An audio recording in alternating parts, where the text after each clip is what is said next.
nie może mieć tych zrośniętych, dlatego że będzie uważana na wiosce, czy w ogóle między ludźmi jako czarownica i dlatego kobiety goliły, wyrywały.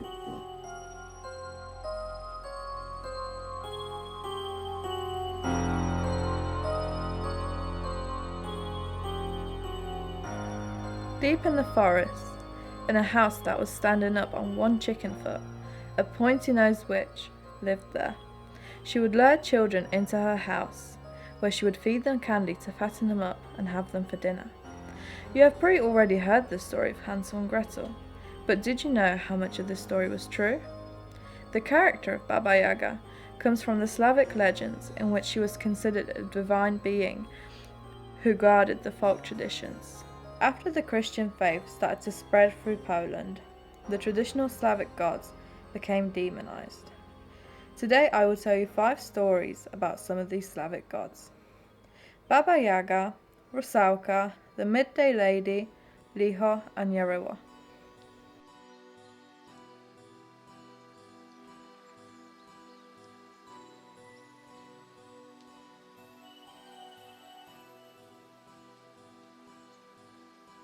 Baba Jaga was a cruel but exceptionally intelligent woman, and even though she was partially blind, she was much smarter than most people. She couldn't die of old age, and her appearance was terrifying. She would usually come out at night to terrorize the woods and catch children, who she then cooked in her cauldron to eat. She was also accompanied by a variety of animals, including a black cat, a crow, an owl, and a snake. She was believed to be the cause of many illnesses and ailments. Baba Jaga, leaning over her magic cauldron, surrounded by herbs and magical objects by the fire, resembled an ancient goddess.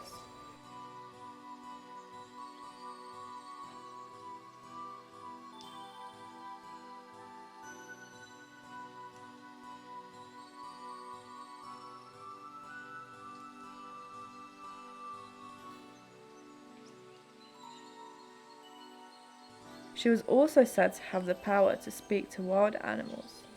Therefore, she is able to move between the human and the animal world. She could switch between human and animal forms by stirring in her cauldron. She would mix different herbs and create potions. She could heal you or put you in a trance. Baba Jaga was a goddess who lived in a solitary life, away from society, as it was her nature to release the wild beasts within us.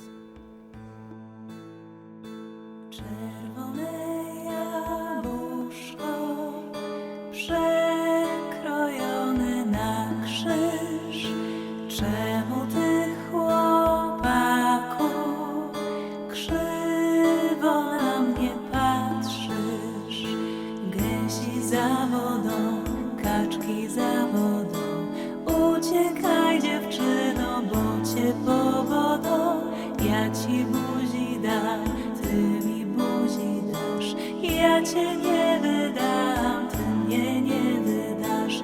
Mazurek, Mazureczek, oberek, obereczek,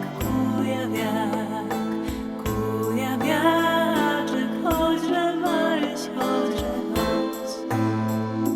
Czerwone jabłuszko upadło pod łóżko,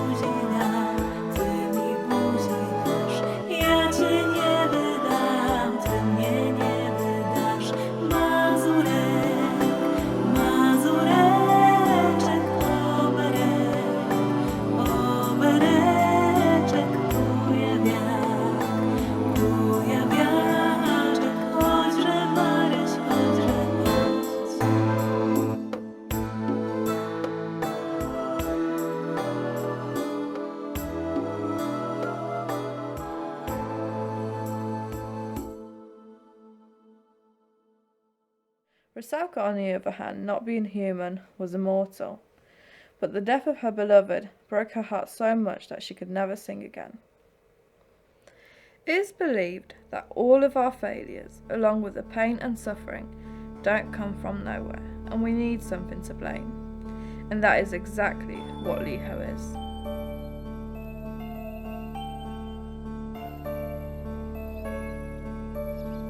It has always been said to be the cause of bad luck and sickness and the embodiment of evil. Like the other Slavic gods, the Licho had evolved from its connection with the nature and the forest. The Licho became a household demon. During a time when many people inhabited the forests, they would think of the Licho as a cute furry animal with untidy fur and a sly-looking little snout. The old forest Licho was definitely less harmful in its mischief. At the worst, it would blunt some knives, snap some bowstrings, or turn over a basket filled with mushrooms. However, the household Licho caused much more suffering.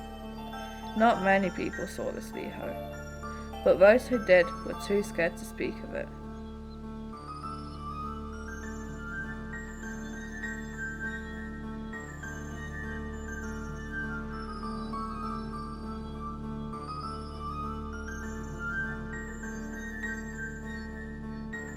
And even to this day, there are some phrases and superstitions associated with the Licho in European languages. The most popular being, Licho never sleeps, meaning that something bad could happen to anyone at any time. The Midday Lady is also known as the Ride Lady, or the Lady with the Iron Jaw, but no matter which name you call her by, she brings misery to all who see her. The feminine demon brings with it mortal danger for those who are brave enough to work in the fields in the midday heat. She would take on different forms. Sometimes she would show up as a tornado. At other times she would be a beautiful pale maiden, dressed in white with windswept hair. She would always carry around a sickle with her, which she used to kill her victims, as well as a sack in which she would abduct little children. She would usually find them laying in the sun. It was believed that the women who died before or shortly after they were married would come back from the dead in the midday. They would make the farmers working in the fields suddenly become lightheaded, sometimes even killing them. So is there any way to protect yourself from the Midday Lady? Well, the simplest way is to avoid working outside in the fields in the midday during hot days and hide away in the shade instead. Jarylo was the Slavic god of war and youth. He was widely associated with the season of spring as well as fertility.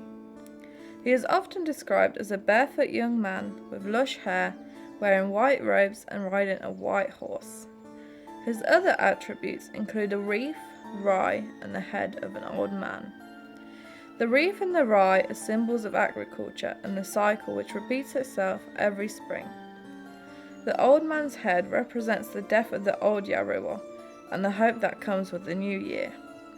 Slavic legends mention a battle between the old and the young Jarylo, where the young replaces the old. It has become a tradition to hold a symbolic funeral for old Jarylo after the harvest. The arrival of the new Jarylo in folk tales is similar to that of a great warrior. It was believed that with his arrival, the earth and the plants started to come back to wake from their winter sleep. His touch would magically awaken all the plants around him.